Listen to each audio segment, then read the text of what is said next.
Segala puji bagi nama Tuhan, saudaraku seiman di seluruh Indonesia. Selamat petang, selamat berjumpa kembali dalam siaran YouTube channel Gema Pancaran Berkat. Puji Tuhan, saat ini saya akan menyampaikan firman Tuhan dan saya akan lebih dahulu membuka dalam doa. Segala puji dan syukur kami panjatkan ke hadapan hadirat-Mu Bapa di surga, Bapa yang kami sembah di dalam nama Tuhan Yesus Kristus.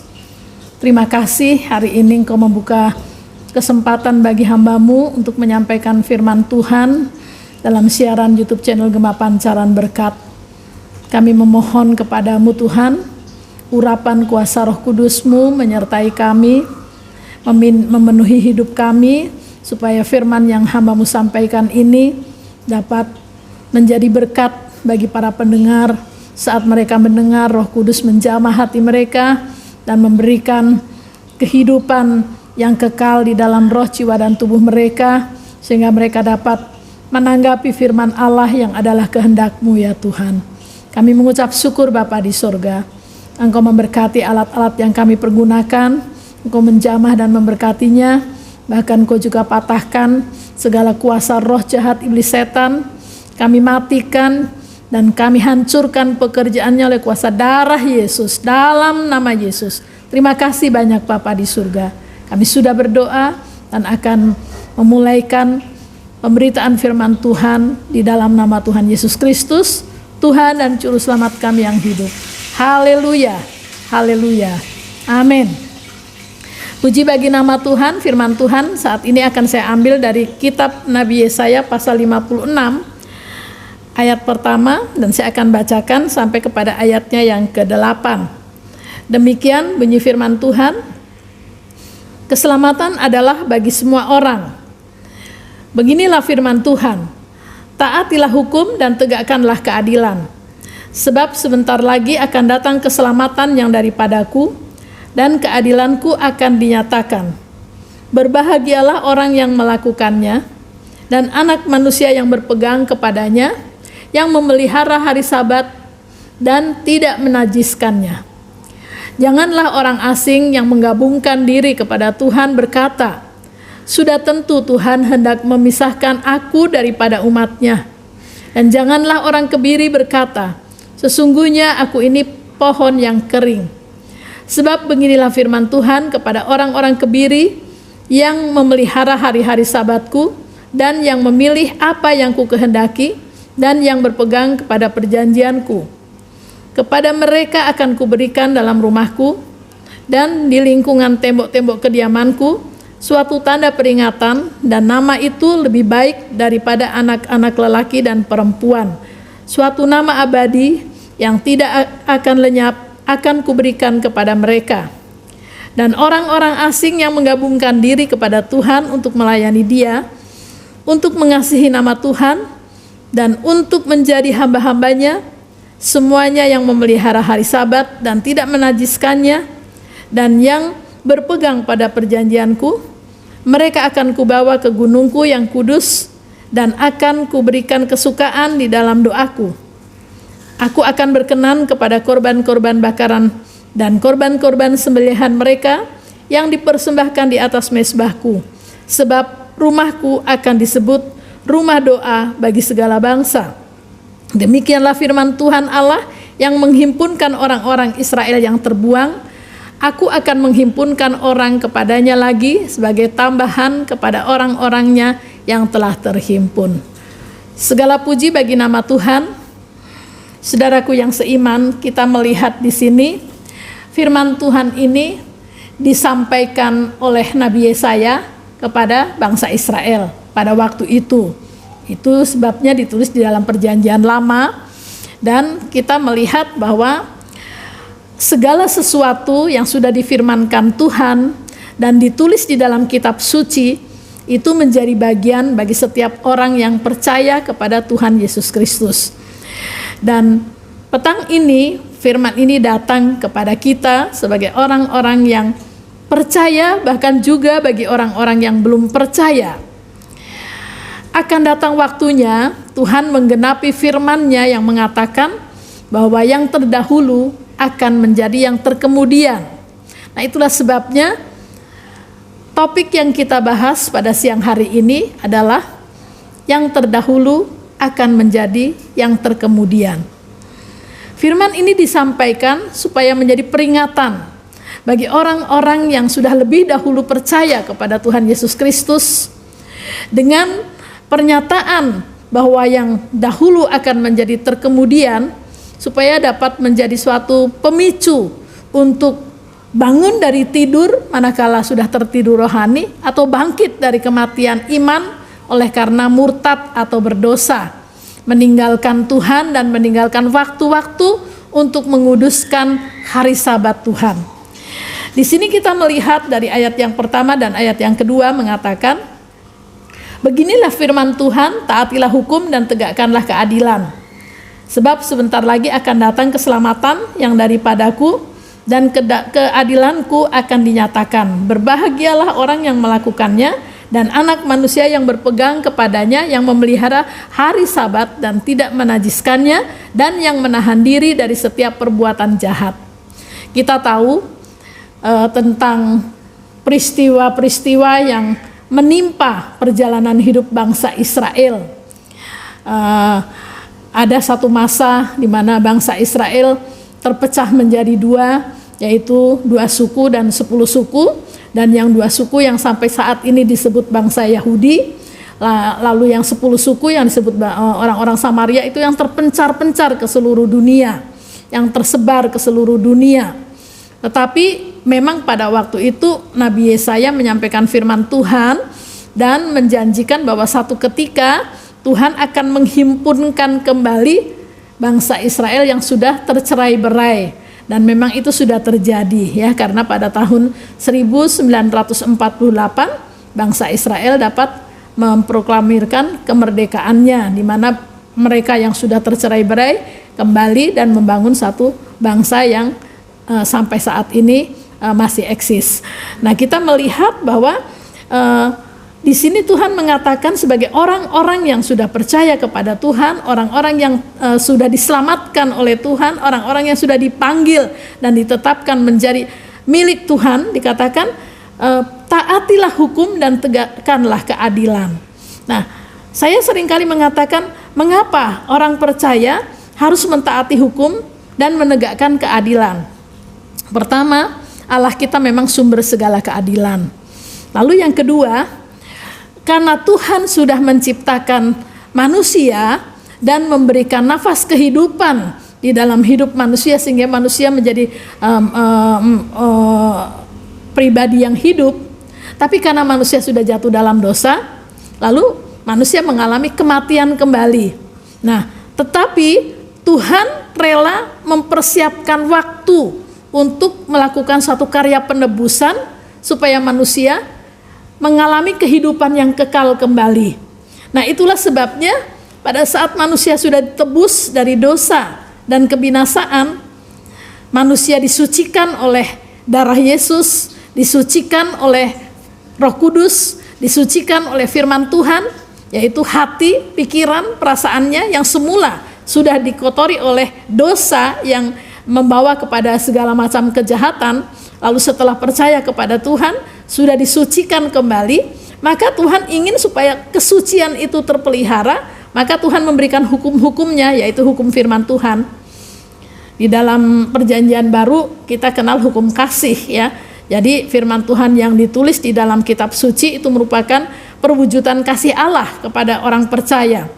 Nah, dengan mentaati hukum, maka Tuhan tahu bahwa hati, pikiran, perasaan manusia yang bersumber dalam tubuh ini, yang menjadikan suatu perkataan dan perbuatan dalam perjalanan hidupnya, itu akan senantiasa menjadi bersih di hadapan Tuhan.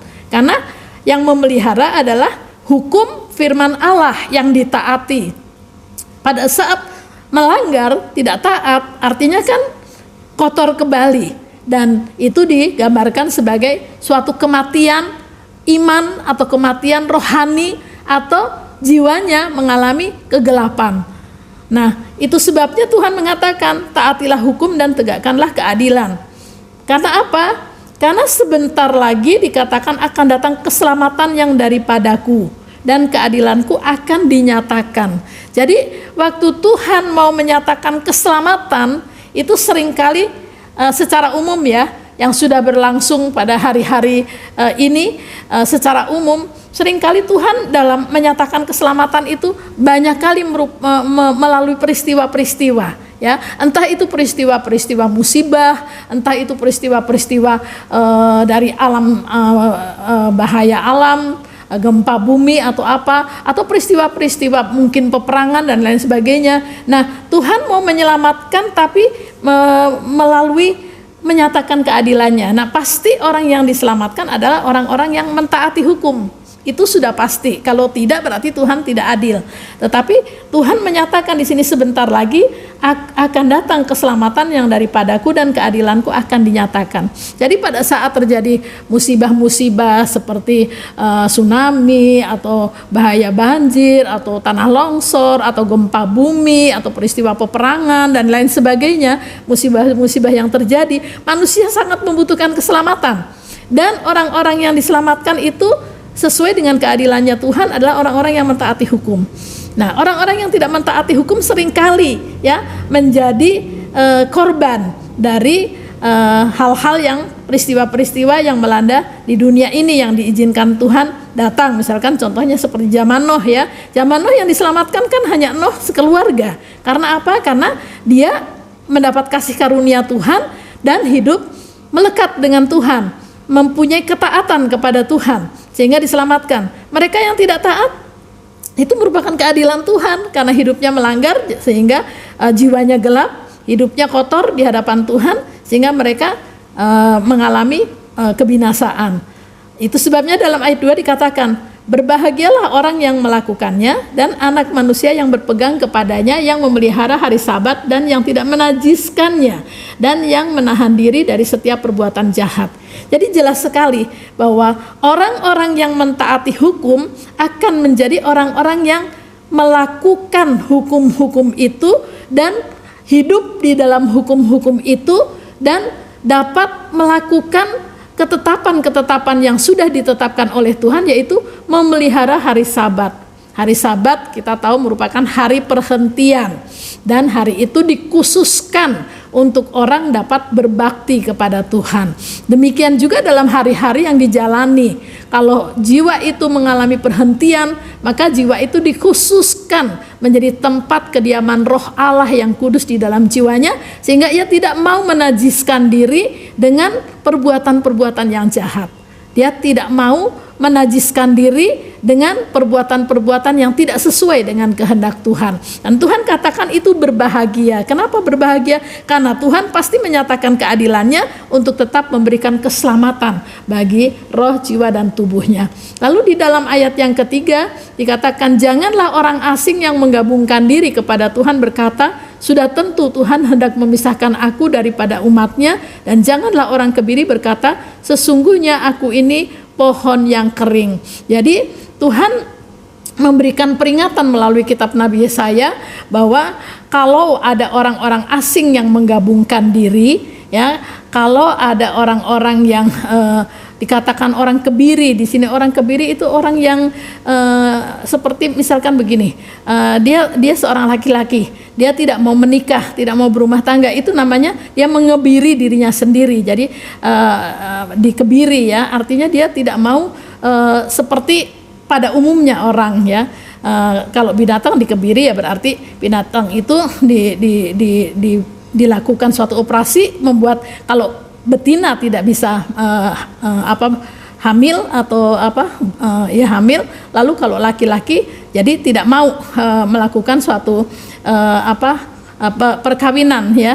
Nah, itu namanya dikebiri. Nah, di sini kita tahu bahwa orang-orang yang seperti ini biasanya orang-orang yang suka terpisah ya dari masyarakat karena beberapa hal yang menjadi pemikiran mereka. Tetapi di sini dikatakan janganlah orang asing yang menggabungkan diri kepada Tuhan berkata, Sudah tentu Tuhan hendak memisahkan aku daripada umatnya, dan janganlah orang kebiri berkata sesungguhnya aku ini pohon kering. Saya boleh katakan begini, jangan sampai orang-orang seperti itu menganggap tidak layak, ya, tidak layak untuk duduk di hadapan Tuhan, atau tidak layak untuk masuk dalam perhimpunan, tidak layak untuk menjadi satu dengan orang-orang yang pada umumnya lumrah, ya, dalam keadaan yang lumrah, yang artinya tuh yang kalau laki-laki ya laki-laki, kalau perempuan ya perempuan, ya seperti itu, yang utuh gitu ya. Jadi jangan sampai mereka menganggap diri seperti tidak layak, ya. Karena apa? Karena firman Tuhan sendiri mengatakan, sebab beginilah firman Tuhan kepada orang-orang kebiri yang memelihara hari Sabatku dan yang memilih apa yang ku kehendaki dan yang berpegang kepada perjanjianku, kepada mereka akan kuberikan dalam rumahku, di dalam lingkungan tembok-tembok kediamanku, suatu tanda peringatan, dan nama itu lebih baik daripada anak-anak lelaki dan perempuan, suatu nama abadi yang tidak akan lenyap, akan kuberikan kepada mereka. Jadi Tuhan sendiri tidak menganggap mereka tidak layak. Tuhan sendiri tidak menolak, ya. Tuhan sendiri memberikan kesempatan untuk setiap orang bisa datang kepada Tuhan, bisa menggabungkan diri dengan orang-orang yang sudah menjadi orang percaya atau milik kepunyaan Allah, karena Tuhan sendiri justru akan mengatakan bahwa walaupun mereka adalah orang-orang asing, walaupun mereka adalah orang-orang kebiri, tapi kalau mereka memelihara hari Sabat atau mereka mengkhususkan waktunya Tuhan, mereka mengkhususkan hadirat Tuhan di dalam hidupnya, mereka mengambil keputusan untuk melakukan yang baik yang dikehendaki oleh Tuhan. Karena apa yang dikehendaki oleh Tuhan? Yang dikehendaki oleh Tuhan, manusia diciptakan untuk menyembah Tuhan. Manusia diciptakan, dihadirkan di muka bumi untuk berkuasa atas bumi, bukan bumi yang berkuasa atas manusia, tapi manusia yang berkuasa atas bumi. Artinya manusia berkuasa atas waktu, manusia berkuasa atas pekerjaan, manusia berkuasa atas pendidikan, manusia berkuasa atas uang. Jadi tidak diperhamba, tidak dipertuhan, tetapi justru manusia yang harus menjadi penguasa dari apa yang dipercayakan Tuhan di dalam kehidupannya, yaitu ciptaannya. Nah, di sini kalau orang dapat melakukan hal-hal yang seperti itu, berarti Tuhan diutamakan di dalam hidupnya, sehingga bukan menjadi hamba dari segala sesuatu yang diraih, dicapai, dimiliki, tetapi menjadi penguasa, ya, sehingga yang menjadi Tuhan adalah Allah Sang Pencipta, dan manusia menjadi hambanya Tuhan. Itulah sebabnya Tuhan menginginkan hari-hari khusus supaya manusia itu bisa menyembah Tuhan, bisa berbakti kepada Tuhan, bisa menjadikan bahwa ibadah penyembahan itu merupakan bagian yang utama di dalam kehidupan manusia. Itu yang Tuhan menginginkan, sehingga walaupun orang asing, walaupun orang kebiri, ya, artinya orang asing dulu itu di luar orang bangsa Israel, ya. Kalau sekarang ya di luar Yesus lah, ya. Kalau di zaman sekarang itu walaupun mereka orang di luar Yesus, tetapi mereka mau beribadah kepada Tuhan, maka mereka tidak ditolak oleh Tuhan. Bahkan Tuhan mengatakan akan dikasih nama abadi.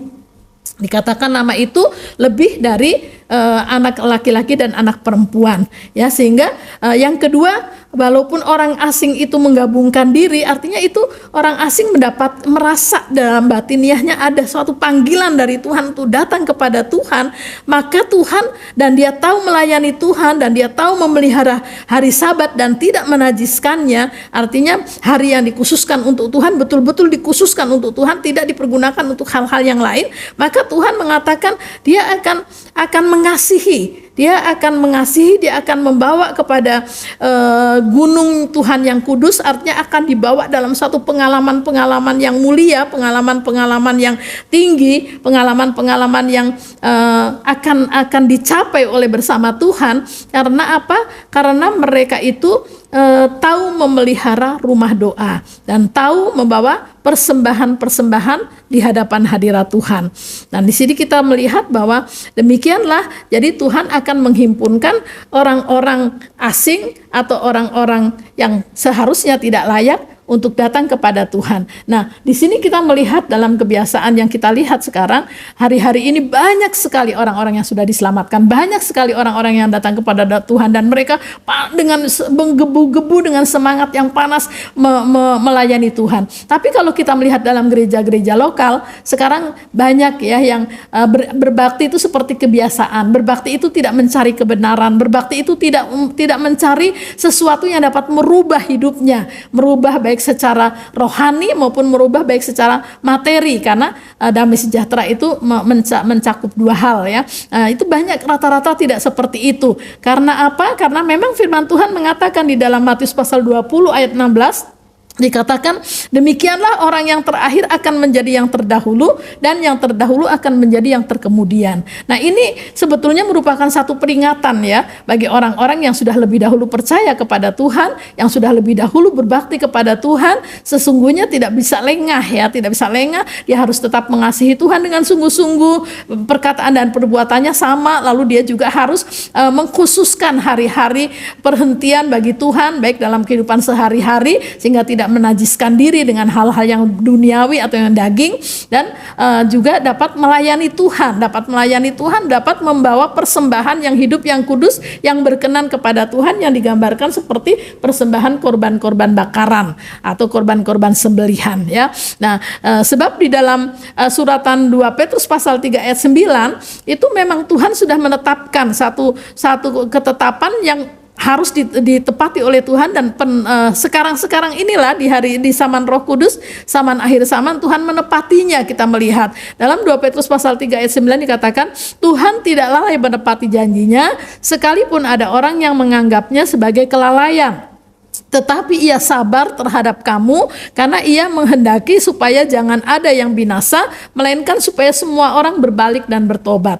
Jadi ada waktu dan ada kesempatan bila orang-orang yang sekarang baru dipanggil oleh Tuhan, begitu banyaknya ya di Indonesia, di mana saja banyak orang dipanggil oleh Tuhan untuk diselamatkan. Mereka datang, yang tadinya tidak layak menjadi layak, yang tadinya tidak dikasihani menjadi dikasihani, bahkan yang tadinya tidak mempunyai janji berkat menjadi mempunyai janji berkat ya.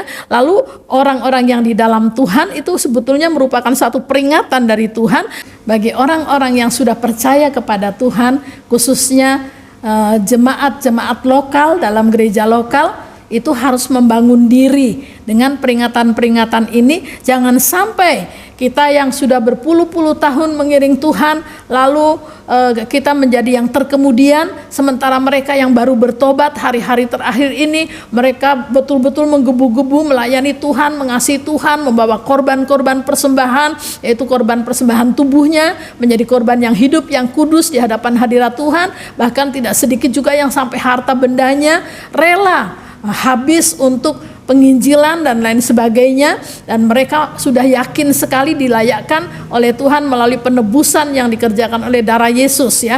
Benar-benar di dalam firman Tuhan itu kita harus yakin bahwa tidak ada firman Tuhan yang tidak digenapi kebenarannya. Semua firman Tuhan digenapi kebenarannya, termasuk yang ditulis dalam suratan 2 Petrus pasal 3 ayat 9 dikatakan Tuhan tidak lalai menepati janjinya. Betul itu, Tuhan tidak lalai menepati janjinya ya. Sekalipun ada yang menganggap sebagai kelalaian ya, karena dianggap lalai sehingga dia sendiri pun melalaikan diri ya, menganggap kalau tidak ke gereja tidak apa-apa, kalau tidak berbakti tidak apa-apa, kalau tidak mengalami perubahan hidup tidak apa-apa, yang penting imannya.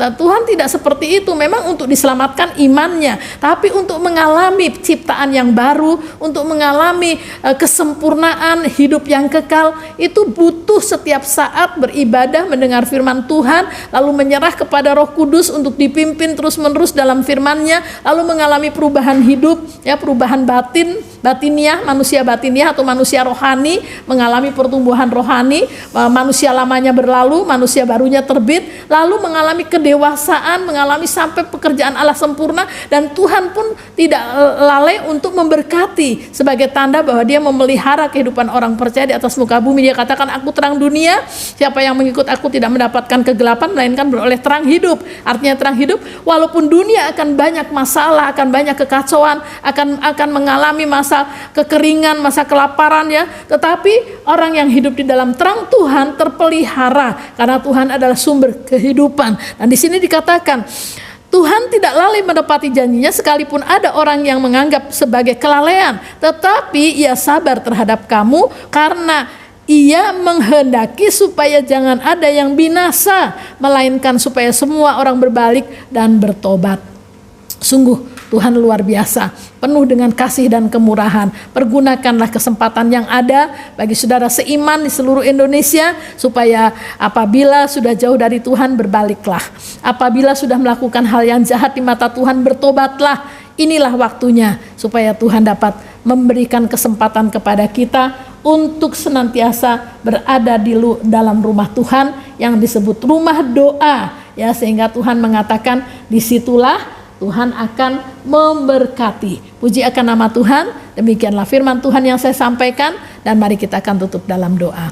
Allah Bapa yang ada dalam kerajaan surga, kami mengucap syukur kepadamu Tuhan. Engkau sudah memberkati firman yang hamba-Mu sampaikan. Biarlah mereka yang mendengar, mereka dapat mengerti kehendak Tuhan, sehingga mereka tidak mengeraskan hati, mereka dapat menyerahkan diri kepada Tuhan dan berbalik kepada Tuhan. Bahkan yang sudah melakukan hidup dalam kejahatan, biarlah mereka bertobat kembali dan mereka dapat datang kepadamu, supaya mereka dipelihara, mereka dijaga, dilindungi, dan janji firman-Mu untuk memberkati terlaksana di dalam kehidupan mereka. Puji bagi nama-Mu Bapa, yang penting adalah keselamatan bagi roh, jiwa, dan tubuh untuk setiap orang yang percaya kepadamu. Segala puji dan syukur kami panjatkan kepada-Mu Bapa di surga. Kami sudah berdoa dan memperalaskan doa kami dalam nama Tuhan Yesus Kristus, Tuhan dan Juru Selamat kami yang hidup. Haleluya.